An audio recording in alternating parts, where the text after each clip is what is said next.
Hello, everyone, and welcome to another week of Trad Tasman Talk. It is 6 p.m. in lockdown Melbourne. I'm Tim Wilms, editor in chief of the Unshackled, and back under house arrest, only allowed out of the house for the essential reasons the government deems. And I am Dieuwe Boer from Right Minds, and I am in Auckland, and it's 8 p.m. here right now. And New Zealand is the land of the free and the home of the brave right now.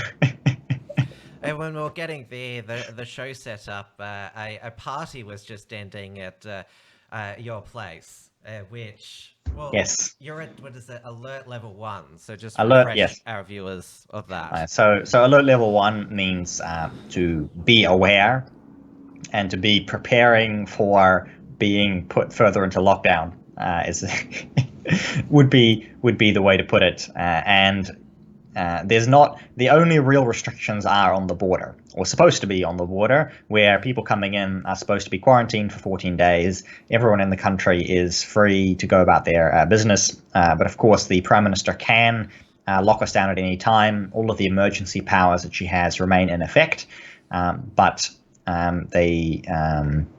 the yeah, other than the new arrivals being put into isolation, there's nothing else to worry about in New Zealand at the moment. Now we are broadcasting live on both the Unshackled's YouTube channel and Right Mind's YouTube channel, so say hello in the live chat. People are slowly coming in, and of course in the Unshackled YouTube channel is monetized, so you can directly send a super chat in that live chat by pressing the dollar button, typing in your message and amount, and we'll read it out on the air. I see that Origin is in the chat, wants me to move my mic closer. I'll just do that now. Hopefully that is satisfactory for him. I know that he's a big fan of the show and a super chatter himself. You sound exactly the same to me, Tim, but obviously the Oh, you didn't pick up. It was about a month ago now. I had the wrong microphone yeah. broadcasting. Yes, we definitely have been there before. So, give us the latest numbers, since we may as well rush through the obligatory coronavirus introduction that we have every single show. And since there are no real numbers for New Zealand, obviously we have several people that we pick up over the week in quarantine, new arrivals with coronavirus. But beyond that, there hasn't actually been any spread in New Zealand, supposedly for I guess it's 2 months now, or getting close to it, or even beyond that. I've lost track. But as far as I can see on the news, the situation in Victoria is deteriorating rapidly. Well, let me start with a preamble, because I remember when your Prime Minister Jacinta Ardern came to Melbourne. Was it earlier this year or late last year? Spoke at Melbourne's town hall. She got to meet with our Premier, dictator, dickhead, Dan Andrews.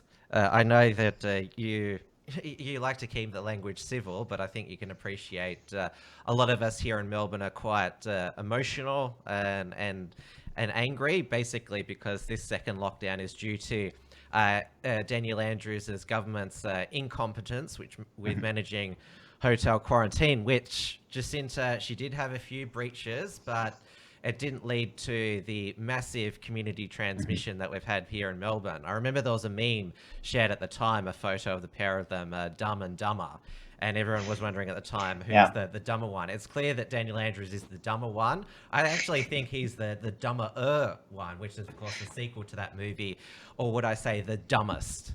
Definitely. That's right. So I think we've settled this question now about which leader is worse. And yeah, looks like the shoe's on the other foot now. You're all free in New Zealand, and Yeah.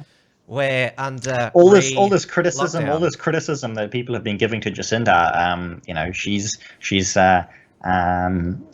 somehow managing to be more appreciated by left, right, and center than any other leader anywhere else. I think I remember your microphone is actually too loud, so I'll go into Are settings people still here. complaining? Yeah. I, s- I see you've just shifted in your background as well. Let me know if I need to move around. Yeah, I've turned you down, so that should Okay. should fix it up. Sweet. Well, I think I have my camera has shifted. I'm not in the center anymore. No, Anyway, that's because I had to open up the settings. That should be good. Thank you, Jaspet Deva, for suggesting that Dieuwe's mic might be too loud. We should all be the same now. cool, and let us know if not the case. And I might as well go into our two two sort of escapees this week. So we've got this managed isolation system that I just talked about. It's called managed isolation, not quarantine, because we have to use nice politically correct language to talk about these things. But it seems to be rather unmanaged and not isolation, because two people have escaped this week. One of them was a man returning from India. And there seem to be a lot of details behind the scenes, some of which I've been reading, seem to be sort of from a wealthy family, business owners, and he sort of thought that, he'd be above the law, and he wasn't one of the little people who had to keep the quarantine. Obviously, people in the Indian community in Auckland are quite furious with him at the moment. We'll see what happens. He basically just walked out the back door, or sort of jumped a fence, and went to the shopping mall, or just went to a local countdown, and decided to do some shopping for about an hour. And he was coronavirus positive, and eventually security found him, and he was taken away. He could be fined $4,000, and anybody who may have been in contact with him has been sent into 14-day isolation as well. So that's been the first little slip up. And then there's obviously more to that story than we know, than we have been told, especially because he managed to walk around in a shopping center for an hour before they found him. And then the second one was one from Hamilton, who escaped. I'm going to check. Yeah, so it was from an isolation hotel in Hamilton, and he decided to go to the liquor store. He needed some booze that apparently wasn't provided for him, and which is interesting, because they had previously told us that people in isolation hotels that had been complaining that they could basically get free alcohol, right? They could just drink a bottle of the most expensive wine every single day on the courtesy of the taxpayer. Clearly, this guy got put up in a budget hotel, and he bought a 4-pack of beer and a bottle of red wine, and he was also coronavirus positive. So we have people who are coronavirus positive who are, happily walking around doing shopping around New Zealand, and those are the only two that have come up this week. Whether they've infected anybody else remains to be seen, because it takes 2 weeks before you're told what the problem is. So, and the second wave in Greater Melbourne, because Greater Melbourne is on what is called stage 3. Restrictions now, where you're only allowed to leave the house for 4 essential regions, but regional Victoria are still at stage 2 restrictions. But it's because, well, as I mentioned, the bungling or the bonking in Melbourne's hotel. Yeah, we're not quarantine. Quite getting that bad in our quarantine hotels yet. But this is it's the reason, because there was a stage where New Zealand was COVID free, and both Australia and New Zealand told residents and citizens to get home late March, and we still have these return travellers. And you were told back in March to get back, and they're still flying in. They're the highest risk people, and the situation in Victoria, the rest of the community of Victoria was barricaded up except the front door, and that's how the virus has got absolutely. back in. And that's and this is why the whole thing is a joke. And we have essentially international citizenship, where you have citizens of your country who are all over the globe all the time. Citizenship, it basically handed out like candy, where people who don't really live in the country live all over the world. And then when you ask them, okay, come back, can you come back? And then they don't come back, and you can't really deny them entry to the country at any point. You should, if you give them that, lock them out. It's biosecurity. But that's the thing how about serious citizenship. we need to be. Now, well, if they take it to court, the courts are clogged at the moment. So they find they Yeah, can yeah, take. yeah. Well, we don't even know where all these fines and lockdowns are actually lawful at all. That's the thing. So why not? Yeah. If it's ruled unlawful by the federal court or high court later on, so be it. But at least in the interim, it would have kept the nation safe. And that locking them out, I think that's a. There's like They may feel. there's a British, I believe it was a sort of a British commentator who talks about the somewheres and the anywheres, and I forget his name at the moment. Somebody's going to let me know in the chat. And he talks about the somewheres and the anywheres, and the anywheres are basically the ones who live here, and they're the ones who get locked up and you know, take the full brunt of this. And then the anywheres, the people who can travel around, and they're basically the globalists. They are the ones who can keep traveling and have to. Okay, well you know, I can live anywhere in the world, and now's my time. Now I want to come back, and I get to, you know, and I get to come back to wherever I have citizenship. We have dual citizenship in many cases. The reason these people are overseas probably is because they have dual citizenship and they can live in other places and so on. And now we are in a clear case where all of this is a really bad idea, and whether anything is going to happen will remain to be seen. And all of it, again, is a huge expense to the taxpayers as well. There's a few cases we have here in New Zealand where people have to pay for it themselves, but generally, if you come back, it's not just that you're allowed to come back, but you're managed isolation, and it's just been said by one of our Labour ministers today, oh, it's not prison. Well, that was the point of quarantine. This is what quarantine was invented, was basically it was prison, and you were basically had to say, okay, I'm going to come into... It's not a new concept. Exactly. It's been around for hundreds of years, if not thousands of years in some places, at the very least hundreds of years. And you were essentially arrested, right? That was basically, okay, you can come here, but you stay locked up for 40 days was where quarantine comes from. And that's what people used to have to do during times of plague if they were traveling around. And that is something that they're trying to implement today but it has to be the discount version, because it will the people who are more mobile are the ones who get to have their way, because they hold a lot of the power. And this is why, partly why the UK and US infection and death rate has been so high.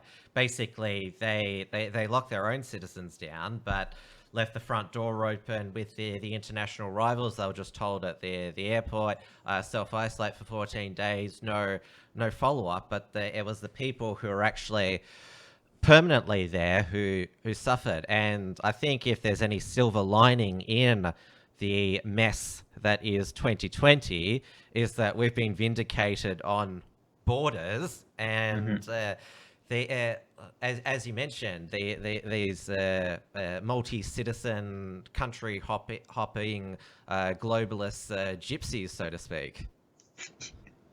Essentially, yep. And they're the ones carrying the virus around, and they keep coming. And the interesting thing is, and there were a few sob stories about this, but New Zealand is essentially is actually not letting citizens come in at the moment because we can't put up more people in hotels. Good. And yeah. So the quarantine, we're basically running out of quarantine space, which is good, because you can only have a limited amount of quarantine space. You can't have unlimited quarantine space. They're basically saying, look, the quarantine space is full, and you know, this is we criticize Jacinda Ardern for being the globalist, socialist, communist prime minister, but in the end, she is smart enough to be bound by reality. And in this case, it's basically, no, sorry, the quarantine facilities are full, although they should actually be quarantine facilities rather than the so-called managed isolation. And yes, whatever, you're overseas, then stay put. Well, we had our National Cabinet meeting today, as we do most Fridays, and they've decided to cap international arrivals, return travellers, to 4,000 a week. Given Victoria's bungling with the private security contractors, and now finally, the Melbourne Press Pack is starting to do its job. They finally got the Jobs Minister, Martin Bakula, whose department was responsible for the security contractors, basically asking, were they union mates of yours who got the contract? And he was very defensive, saying this is a scurrilous rumour. There's no evidence of that. You won't find it. But Victoria is now no longer receiving returned international travellers. They've all been diverted to other states. New South Wales announced today that you'll have to pay your own way for hotel quarantine now. The free ride should have ended long ago. And of course, Victoria has now been cut off from the rest of Australia now with hard border closures. Queensland reopened its border with New South Wales, Northern Territory, South Australia today to everyone. Except Victorians. And so I'm not sure if you're familiar with the Nuke Melbourne memes that are shared by a lot of alt-righters. I've seen... Yeah, I remember, this is Lauren Southern in 2017. Now I'm seeing it, now 2018? Now basically political moderates are sharing it now.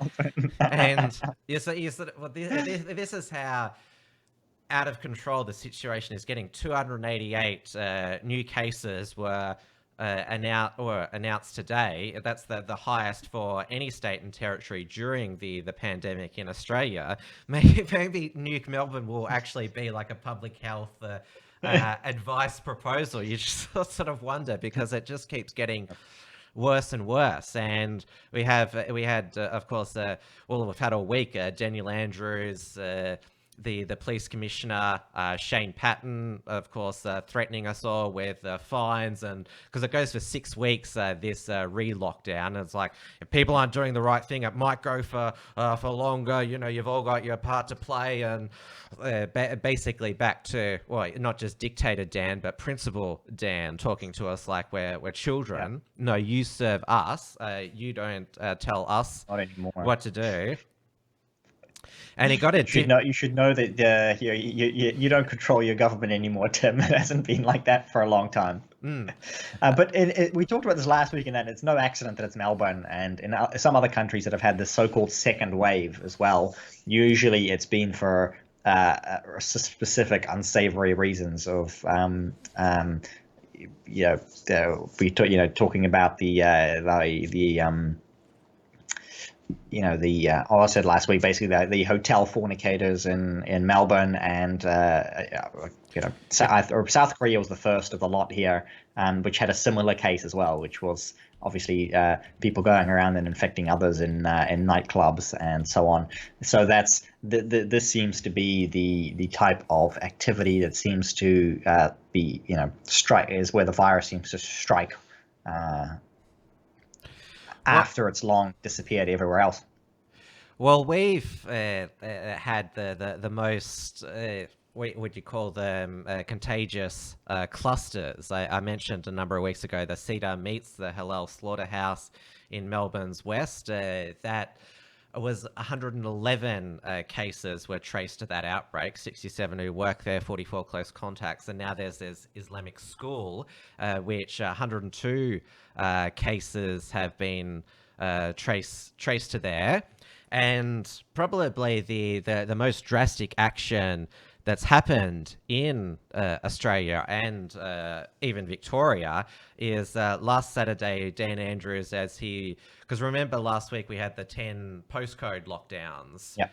On Saturday afternoon, he extended it to Flemington, North Melbourne, and also announced that the 9 public housing towers in those areas would go into immediate lockdown. While he was talking, the Victoria police vehicles were already there. They were under total, complete house arrest, not allowed to leave the house for any reason. Wuhan style house arrest.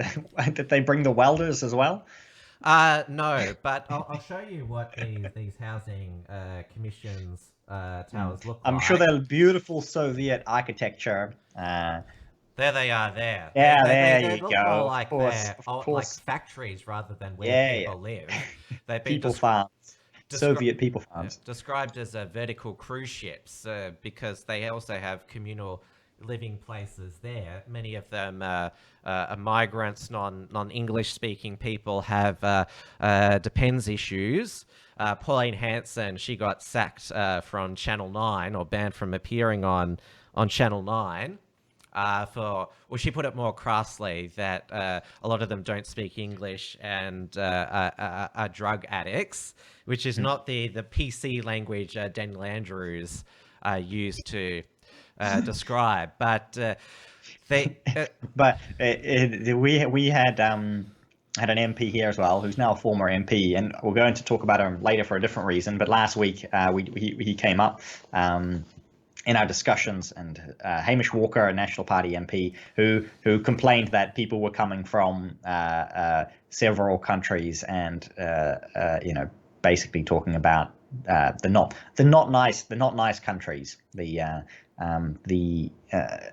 and because of that, he was obviously labelled racist as well, and attempted to be cancelled, which didn't quite happen, other than his leader saying he was disappointed in him. But this week he has managed to get himself kicked out completely for a different reason, and it's actually slightly related to COVID-19 again. So it's certainly not unique to Pauline Hanson there, but in as we had with these people escaping quarantine or disregarding quarantine, they have COVID. They seem to come from certain places, and they seem to disregard the rules, and all of that seems to always link itself back.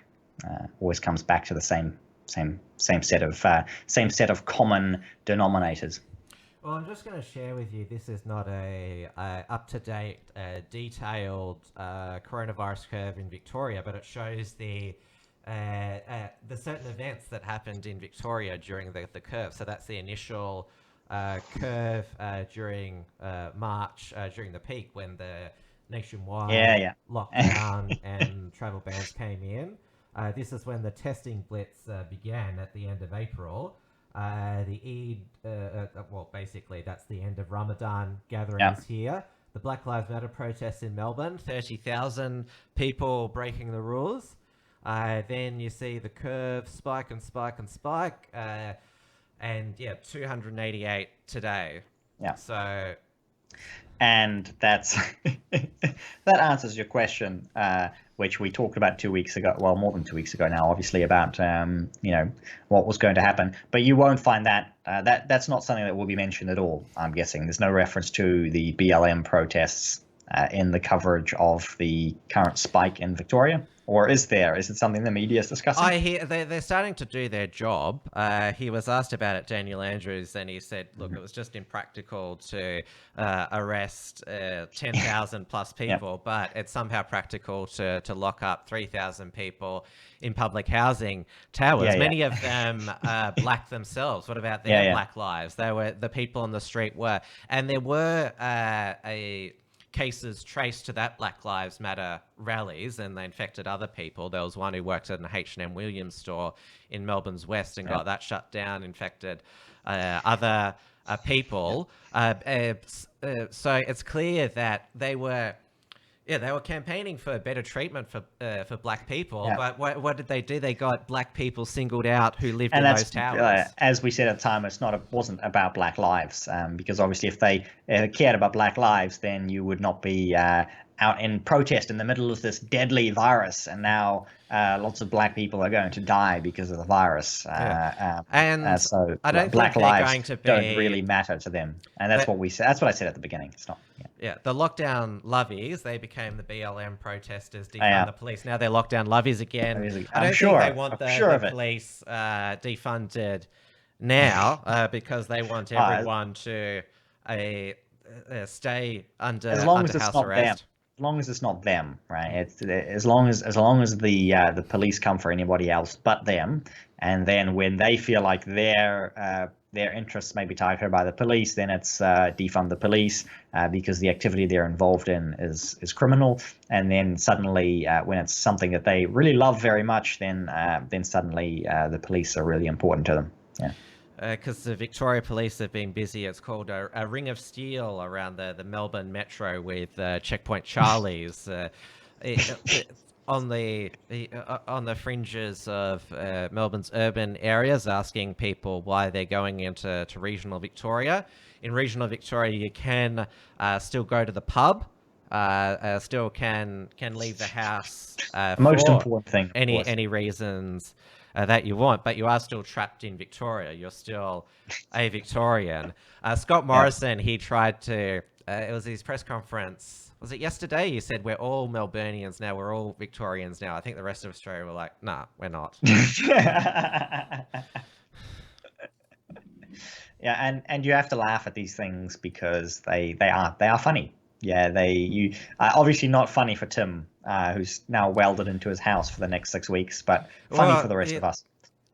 As is the case with a lot of humor, it's to get out of the glum and darkness and, well, now sadness of day-to-day life in Melbourne. It's our humor that keeps us going. That's why it is funny to laugh at tragic and difficult things.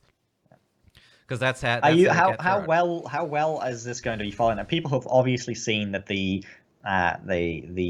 restrictions previously, when they were flouted and en masse, they were ignored. People were just allowed to do that. Are people going to be taking the 6 weeks seriously? Is it actually going to go for 6 weeks? Is the general vibe that people are actually going to listen, or are people just so sick and tired of it they say, whatever, I'm not, At least behind closed doors, people are just ignoring things. They're just seeing what they can get away with simply because they know that it's not evenly applied.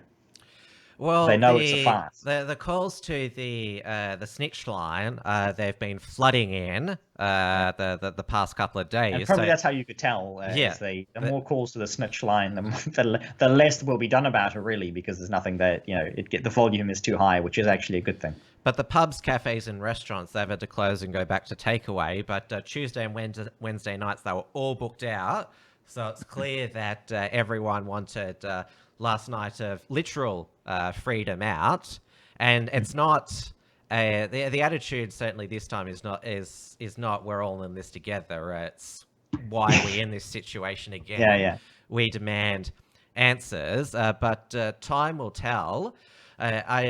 I noticed that the Greens, they were demanding with the, I guess you call it level 5 lockdown of those 9 public housing commission towers. 8 were released on Thursday evening. 1 is still under lockdown. Greens leader Adam Bant, I think he's a advocate of what he would call compassionate communism. He wanted social workers and health workers to be there, not police.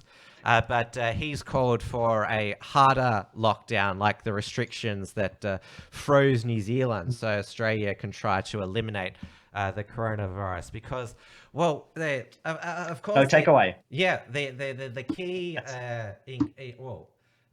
factor with New Zealand almost eliminating the coronavirus was closing all the KFCs, and a KFC just today has been the cause of the largest amount of fines issued. I'll just go to this story here. Late night KFC. How did Jacinda know? She somehow knew that shutting down the KFCs would eliminate coronavirus.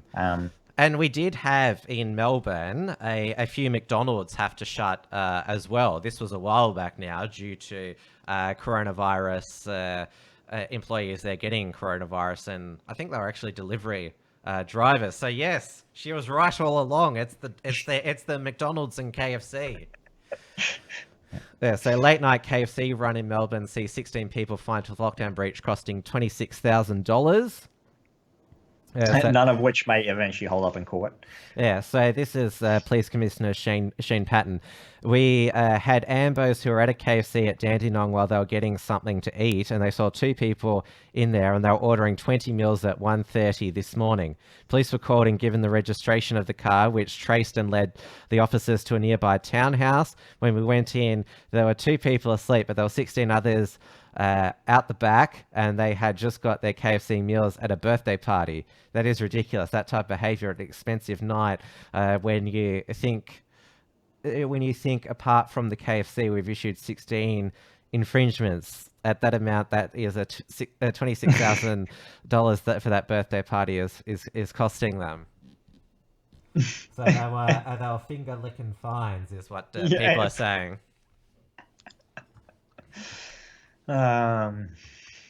What a strange, wonderful world we live in.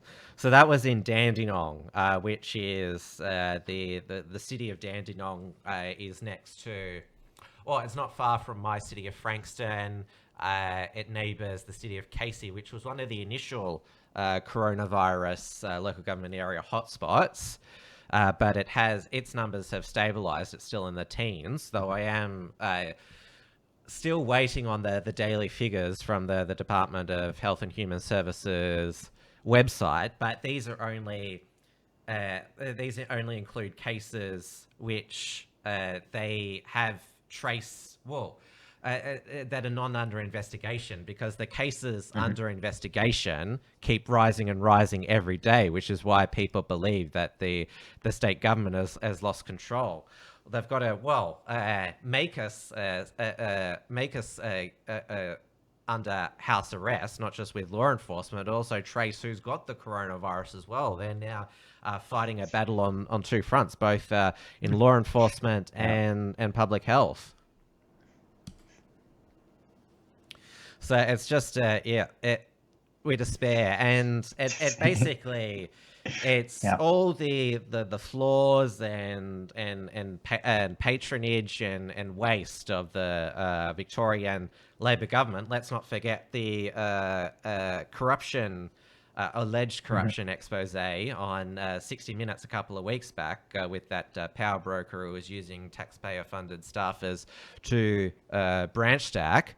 We haven't forgotten that, but it's it's out of the news cycle. But that gives you a glimpse about a government that's more focused on itself and its mates and internal things rather than the people of Victoria. Absolutely the case. So, you still had to go to the shops, or? Supermarkets are open. Okay, so liquor stores, KFC, obviously. Do you have to wear a mask? Well, there's been a real media push for the public health authorities to advise to wear masks. We're told that the advice of what is it called, the AHBC, the federal government health advice has not changed on masks. This was put up on the Department of Health and Human Services website, the Victorian one, this afternoon. If you live in metropolitan Melbourne or Mitchellshire, it is recommended that you wear a cloth mask when leaving your home for one of the 4 essential regions if it is going to be difficult for you to maintain 1.5 metres between you and yourself and others. And of course, this has been twisted by the mainstream media to say you must wear a mask when you're out. No, this is if you can't socially distance, and it's advice, recommendation. It is not a mandate. But of course, the media, they're musketeers, as we'd call them now. They're loving wear the mask. So I expect to see a lot of local journalists in Melbourne wearing the masks now, because remember all the White House press corps, they all had their masks. With their mask, and then when the cameras are off, the masks disappear, or they've got the guy in the mask with the suit, and then you see the picture that somebody's taken, and the cameraman is just standing. The same with the congressional Democrats, Nancy Pelosi and Chuck Schumer with their masks. What a joke. Well, we here in New Zealand, the final little bit of coronavirus related news brings us straight into the middle of essentially what are election happenings here in New Zealand, because we're less than 3 months away from the election now, down to nearly 10 weeks. Or maybe already at 10 weeks. I lose track. The days start to move very, very quickly when you're involved in something like this. And the national MP that I mentioned last week, Hamish Walker, he's actually now resigned this week, and this is because he leaked the private details. Or because it's so close to the election. Retired. So but he did officially. resign his selection. So he had been selected as a candidate for the Southland electorate, and he voluntarily deselected himself. So that had to involve a resignation.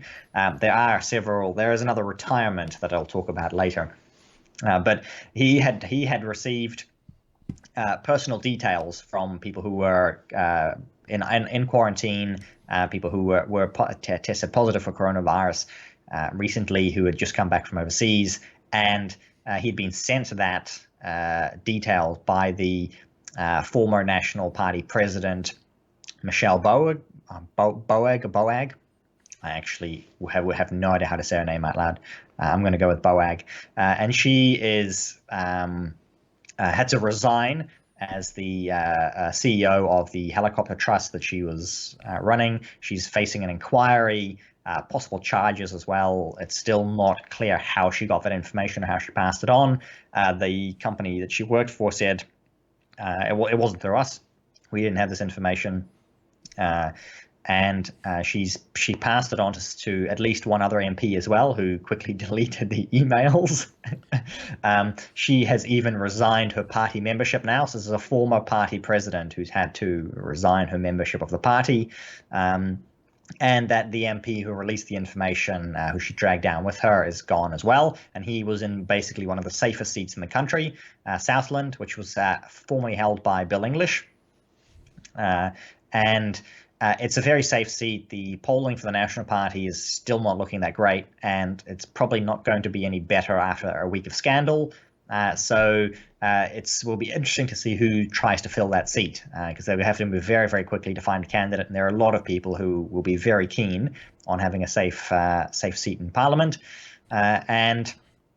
Just like that, they lost an MP, they lost a high-profile member. And then today there was some more news that another MP was retiring, and that is Jing Yang, and he is famous for being the spy trainer. Yes, he taught English to spies. He basically was an intelligence officer in the People's Liberation Army. He was a member of the Communist Party, although he said he was formerly a member of the Communist Party, but people have pointed to the constitution of the Communist Party to say that your membership is for life. You swear to do everything in the best interest of the party for the rest of your life.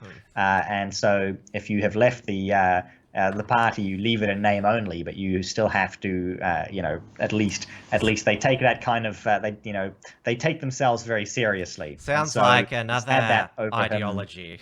Yeah, exactly.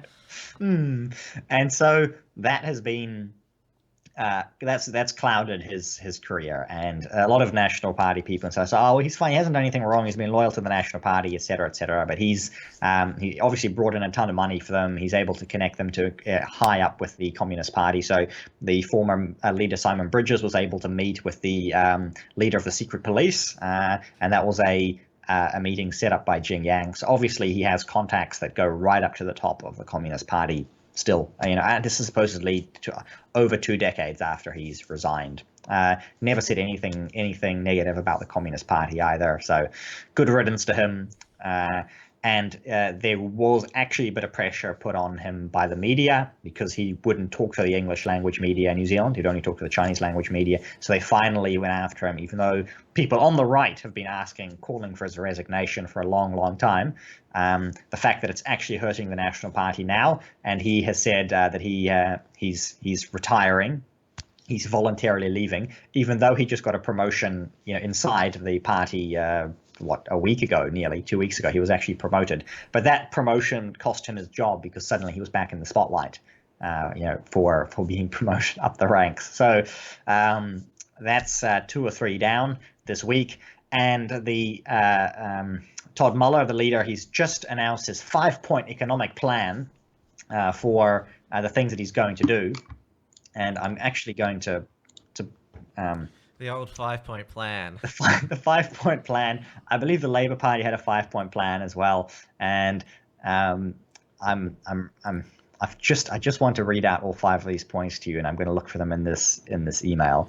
While you do that, I just might and bring up on air that Bearing is in the Unshackled live chat. For those of you not familiar with him, probably Australia's most popular anti-SJW YouTuber. He's been popping up in a lot of our Australian alt media show chats recently, which is good to see, because, well, I know that I can't stand even Sky News now because it's just back to coronavirus hysteria. He said that his nana just lost her sister and can't go to her funeral. Poor Victorians, she's devastated. Yeah, that's another hard restriction that Melbourne's going back to, that you can only have, 5 at a wedding. The two people getting married now. I was going to say bride and groom. That's the way it should be. Celebrant and the 2 witnesses. Funerals 10. Also, you can't go to the chapel and get married now, but of course you can always postpone a marriage, but a funeral, you can't delay the grieving process, and that's obviously devastating that you can only have 10 people at a funeral now. So send my regards to your nana, Bearing. You found those 5 points? I have found the 5 points. So that's slightly more negative than what I've got here. But that was something that, we went through New Zealand as well, and there's still discussions around, around that happening in New Zealand. People still upset about that, months on, and I would understand that. You'd be upset, probably upset for the rest of your life. So the 5-point plan that we have from Todd Muller, and I can't share them on your screen, which is fine. I'm just going to read them out. There's some word salad in here, so we'll take this 1 point at a time. So the first point is responsible economic management. The second point is delivering infrastructure. The third point is reskilling and retraining our workforce. The fourth point is a greener, smarter future. And then the fifth point is building stronger communities. So does that sound like a nice, solid, right-wing 5-point economic plan to you, Tim? Sounds nothing. There's no substance. There's nothing in there. There's nothing in there. I'm sure we all want that. It's a bunch of words in there. And people have obviously highlighted basically the focus here that jumps out in perhaps the greener workforce. And there's been an element of Todd Muller. He was one of the promoters of the zero carbon bill, a big climate change believer, a climate change fan. I might call him that. And that seems to be the only concrete part of his economic plan, seems to be more climate change. And on that topic of climate change, I can pivot right into Auckland's woes. We are supposedly in the middle of a drought at the moment, even though it's been raining the whole week nonstop. It just keeps raining and raining and raining, and then we still get the media send us stories to say, "Oh, look, Auckland is in the middle of a drought. It's a bad drought, and the dams are half empty." Which, by the way, I mean they're always so negative. Why not just say that they're half full? I'm more of a glass half full kind of guy. Exactly. Dam half full. Dam's half full. Hey, it's good news.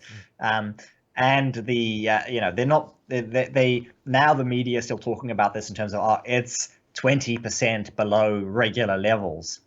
They've stopped talking about how full they actually are. And they were at the lowest point. They're about 50% full. And again, no reference to the fact that there has been basically zero infrastructure, zero new dams built in a long, long time, and yet more and more people come into Auckland, and more people means you're going to use more and more water. That means that year on year, you're going to drain your reserves further during the summer, and that means you're going to fill up slower during the winter. And we're basically only just in the wettest months, and at the rate that the rain's coming down, we should have no trouble filling them up. There's negotiations to get it from the river, the Waikato River that flows through Auckland. Again, we're letting all of that water go out to the ocean, which Sounds not necessarily a familiar bad to thing. our It sounds Murray-Darling familiar. Basin And so Plan we and are in a Authority. negotiation with the Waikato Authority, and they control the river. And they wanted Auckland to pay, like, I don't know, 10 cents a litre for using the water in the river that flows through our city, because apparently they own it. And the 10 cents a litre means we'd be paying like billions of dollars for water every year. So it's not like there's an actual lack of water. And the entire, it's all put out just obviously in the framing of climate change, and they want to keep the climate change lie alive, and it's kind of been killed off by coronavirus. And so climate change is not very important anymore. And now we're sort of like, oh, we're in this big once in a century drought, and everything is terrible. While it just won't stop raining. Climate change and energy policy got a brief mention. So did the GST, because it was the 20th anniversary on the 1st of July of John Howard bringing in the goods and services tax of 10% on, to use the modern term, non-essential fresh food. And so there's a lot of talk now about whether the GST base should be broadened. It should go up to 15%, so there's more stable revenue to the states, who, even though the federal government collects it, it gets distributed to the states, but of course it's not equal. WA, Western Australia, always gets screwed over with the GST that they get back. But that was when, well, the first wave looked like it was, well, what we thought was the end of the pandemic in Australia. But yeah, straight back to the discussion is now back to the budget situation and what welfare is needed, because the JobKeeper scheme, business and wage subsidy, that's due to expire in September. And so Labor opposition federal, they're not talking about climate change. Now they're talking about extending JobKeeper. And now the Danny Andrews Victorian government is now doling out the welfare for those who can't work, and which is, of course, it's very unusual for state governments to issue welfare. And I've already spoken about how State of Victoria signed a memorandum of understanding with China's One Belt, One Road, and the state is going into more and more debt. And so when I hear Daniel Andrews throw around these packages with the price tag on them, I always reminded, who are we going into debt to? Who's picking up the tab?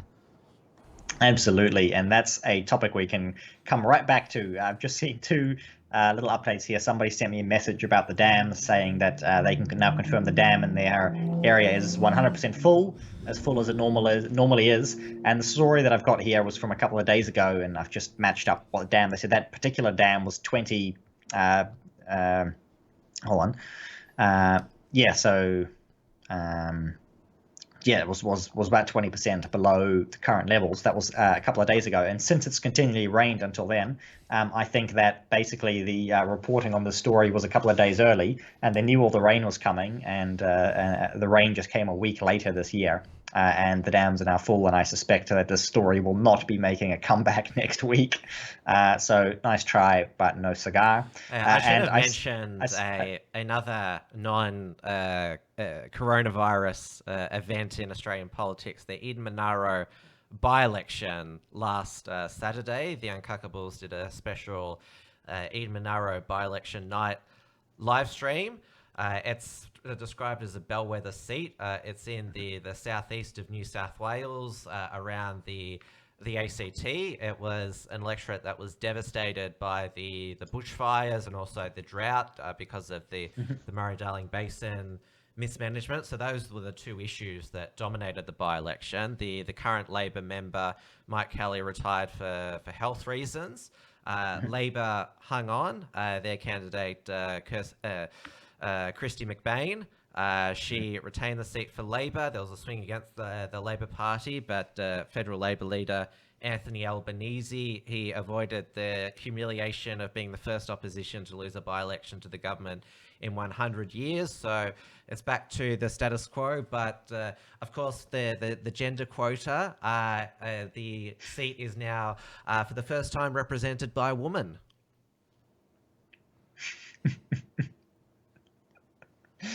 I'll let you continue on now. It's I just wanted good. to squeeze that in. I know, that's perfect. It's a good story. I suppose the other update, I just saw this while I was looking at the other story, is the man who escaped the Hamilton isolation facility, and I shouldn't have missed this earlier, but he escaped the isolation facility to go and buy himself a 6-pack of beer, and he is now actually in prison. So there you go. Do you want? So they move fast sometimes when they have to. Do you want me to go through Australia's quarantine escapee doofus of the week? Yeah, quickly. We go. I think we got just enough time. Yeah, because I mentioned it on the Unshackables last night, but I'm sure those who haven't seen it and those who have seen it will still want to see it. This is Sarah Liberty. She'd returned from Paris, was up at the Marriott Hotel in Sydney. She escaped from hotel quarantine because she wanted some fresh air, and you can see her on the screen there. Sarah Liberty describes herself online as a social entrepreneur, writer, podcaster, human rights academic advocate for intersectional feminism. She looks like a bit of a thinner Clem Ford there, and she's also an aspiring Greens candidate. And of course, she lives in Potts Point, which is in leafy inner eastern Sydney. And yeah, nice. Let's go back to the topic of One Belt, One Road, New Zealand. And before I introduce these tangents, which you said Victoria signed on to, New Zealand was actually the first to sign on to One Belt, One Road. And we have been nearly kicked out of the Five Eyes, or we're on the verge of being kicked out of the Five Eyes because I described the eye as being blinded, but it sounds with this week with your definitely not CCP agent, National Party MP retiring. It sounds like that the New Zealand eye might be a bit more wide open now. Yes, and Winston Peters, the Foreign Minister and Deputy Prime Minister, has also been sort of forced to give kind of a half-hearted statement on Hong Kong as well, to say that we sort of are trying to slowly align ourselves with the other Four Eyes again. It's not going to be very quick, I think. So there are several of the smaller parties calling for a proper statement to be issued that's in line with Australia's statements as well. And the recent changes, the recent forcing in of the security forces into Hong Kong have sort of tipped the scales a little bit. And the CCP have sort of pushed a little bit too far at this point, where at least Australia, I believe Canada and Australia were the first to issue statements. Yes. And to actually start saying that they were going to review extradition treaties. We've suspended our extradition treaty now. That's what Scott Morrison had announced on Thursday. And also the 10,000 Hong Kong citizens who are currently in Australia, whatever visa they're on, they get to stay in Australia for 5 years under a protection visa, which is, there's been talk about a special intake of Hong Kong refugees. The UK is talking about it, but people such as myself, XYZ, and those on the Unshackables have rightfully pointed out, what about the South African farmers who are still being hunted down, brutally attacked and murdered? The Boers in South Africa, it's still happening just because it's not in the news. Mm-hmm. And the Avi Yemeni did a good video on that as well, and it's something that hopefully a few more people in New Zealand will call for, but definitely I would as well. So hey, look, if we if we're taking refugees, both of these are former Commonwealth countries in Hong Kong and South Africa, and we should definitely be giving a little bit more help there where we can. Obviously, if we're taking in people, why not take them in? And there's no movement on there from our own governments. But I actually saw last week, since I follow this a little bit closely, I suppose having Katie Hopkins escape to Parler has been Yeah, helpful, because I never used to follow much of her before on Twitter, because I would never go on Twitter. Really, I think, brought a re-attention to what the continued slaughter, Absolutely. well, white genocide, which is going in South Africa. Given, I agree that people are following her more now that she's on Parler, given that she was the big name to go there. And I'm glad that she's using that new platform to re-highlight this issue. Yeah. And even before she was banned, I saw the DA in the Democratic Alliance, the largest opposition party in South Africa, actually issued a statement, this was a week or two ago, saying that this was an issue that they recognized, which is probably the first time that they've actually made a statement on that, to say that the farm attacks are a serious issue.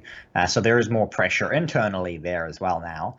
To recognize the brutality that's going on, that's at the very least being simply ignored by the government, if not, as many people are alleging, essentially encouraged. And we should reiterate, well, your surname is De Boer, but your family doesn't no relation reign from South Africa. No. Well, because it means it's Dutch for farmer, and obviously there were Dutch farmers who moved to South Africa in the 1600s. And that's where the name comes from. And I believe, although somebody could correct me, I think even because there were a lot of French Huguenots, there were Germans, even some English, but mostly I believe it was Dutch, French, and Germans who moved there. And I'm not sure if they're all known as Boers, or if it's just specifically those of Dutch ancestry, because I know there's a lot of British, especially Cape Town area, a lot of British ancestry, and I don't think they necessarily refer to them themselves in that way. But I haven't really discussed that with somebody who's from South Africa, so would be an interesting discussion to have with somebody at some point. I suppose we should basically wrap up. I've got a couple of minutes left, though, so I might I've been trying to get the figures, the LGA figures for Victoria during the show. They're still not up, but I'll look at today's Federal Department of Health infographic. So even you can see there the national curve there going up rapidly now, but still only 10 in intensive care, 45 admitted to hospital. Look at that positive rate, nearly 3 million tests done, 0.3% positive rate. Victoria, which obviously now has the most testing, still has 0.3% positive rate. And now even Daniel Andrews is admitting, he's got the same line as Trump, that if you test more people, you're going to get more positives. And obviously they've copied that. And this is something that we talked about for back in February, March, that the lockdowns are actually going to have so many unintended consequences in terms and physical health. And so it becomes a political issue where, okay, it looks like we're saving some people, and actually on the balances, you're definitely not saving lives. You're definitely not leaving people better off. We need to wait, for the yearly, don't like saying it, suicide figures and mental health admissions, and even family violence. Have a look at those 2020 figures compared to it's going to be cancer stats, heart attacks. Yes, exactly, because they all got sent home. And many of them, it could take a decade before you. And you could probably never truly get the full extent of the damage. And it's obviously been released as well at the hydroxychloroquine, that one is actually quite effective. They keep going backwards and forwards on that, and it's possible that many people have died simply because Orange Man bad. And so the whole thing is a farce. And of course the justification for the first lockdown is because we didn't know how this virus, all about it, because of course it was made in China, and of course they were very secretive about it, and so the lockdown was to flatten the curve, and so our ICU and hospitals weren't overwhelmed. That didn't happen the first time, so and we know more about the virus now, so why are we going to re-lockdown? Flatten the curve. The hospitals are not overflowing, and are not going to overflow, even though, at least in Victoria, this is the highest day of daily infection. And I've put it out there before. Maybe we are reaching the herd immunity. And of course, we've had 0 deaths in Victoria from the seasonal flu, where nationwide last year in Australia 900, and I've been quite open that I got the flu. So did David Hiscock from XYZ, Maddie Rose, Blair Cottrell, Neil Erickson, Senator Slayer, who's in the chat. We all got the flu, which shows that that shows that the normal flu is really contagious, just like this is as well. Of course, it's not the same as the flu; it's different, but it's definitely not as deadly as lethal. Still only 106 deaths in Australia from COVID-19. Yeah.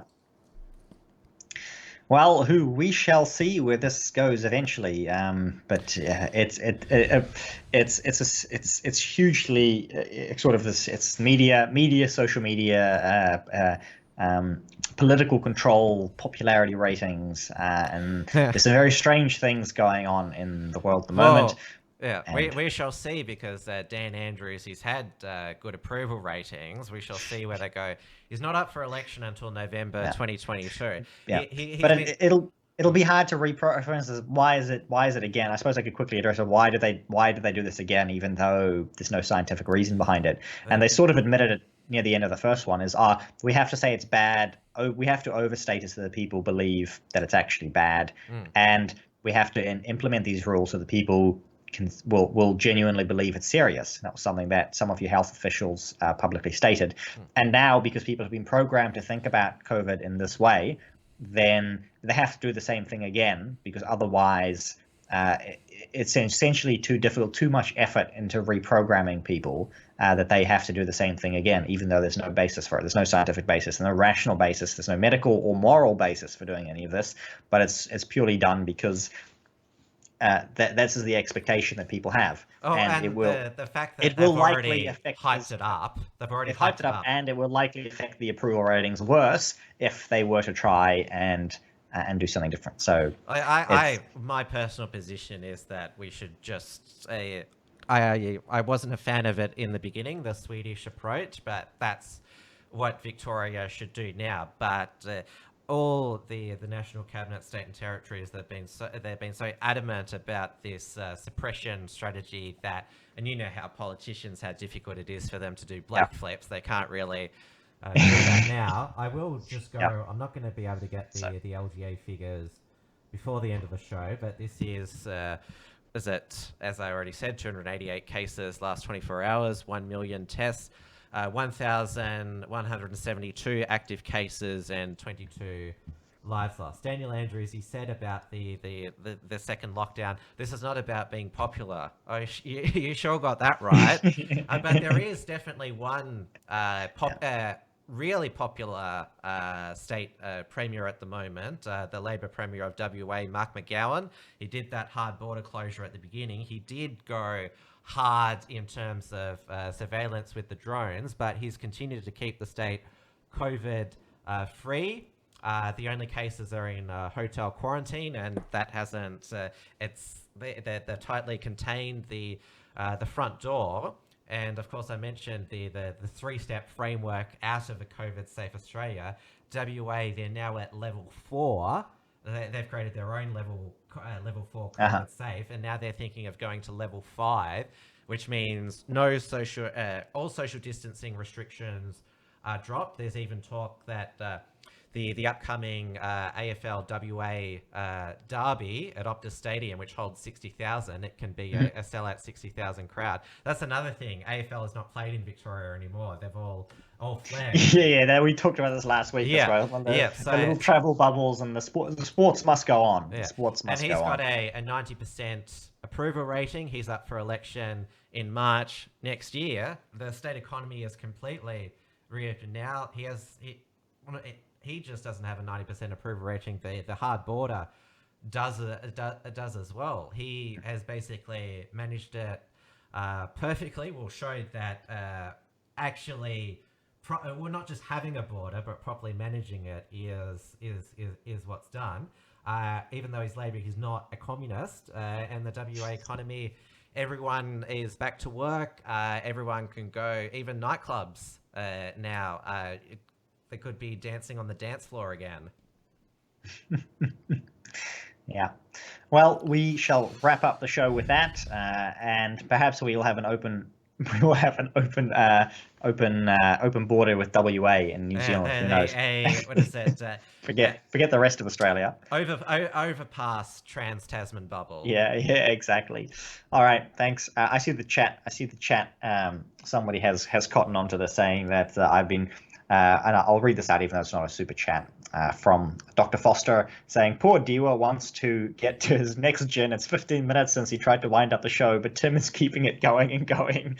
My glass is empty. Well, because after I get off air, I've got to face stupid reality again. I know this is your 1 hour of social time, and now you've got to wait for another few days and before you get to see anybody again. Yeah, it's Victoria Bitter is the drink of the taste state at the moment. Thanks for reminding me. I've got a lot of limes in my that I got from a friend. Victorians are bitter at the Well, on your behalf, I'm going to have another gin with extra lime after we're done here. So thank you everyone for watching. If you'd like to get more of me, you can find it on rightminds.nz, although I'm kind of back to no content at the moment. I'm flat out. But you can go to /donate if you'd like to support the website and the other causes to keep them going. You can find me on Parler. I try and put something on Parler every day or two. And there's obviously the Facebook group. And thanks to the BFD as well, who let me embed the stream on their website. So if anybody has come from there, thank you. And that's all of it for me this week, and I'm sure Tim will tell us if he's got a show or two on next week. I'll be back for Wilms Front Monday evening on YouTube and DLive, but back at the original time, 7 p.m. Melbourne time, so Mondays and Wednesdays. And then, of course, weekly on Cuckables, 8:30 p.m. Thursday Melbourne time, and of course, back again next week to see what the absolute state of things are, I think is the term. And of course, you can see, keep up with the latest Unshackled Productions and articles at the unshackled.net, and have a good weekend. And if you're in Melbourne, stay safe, not just from the coronavirus, but from the corona cops. Absolutely.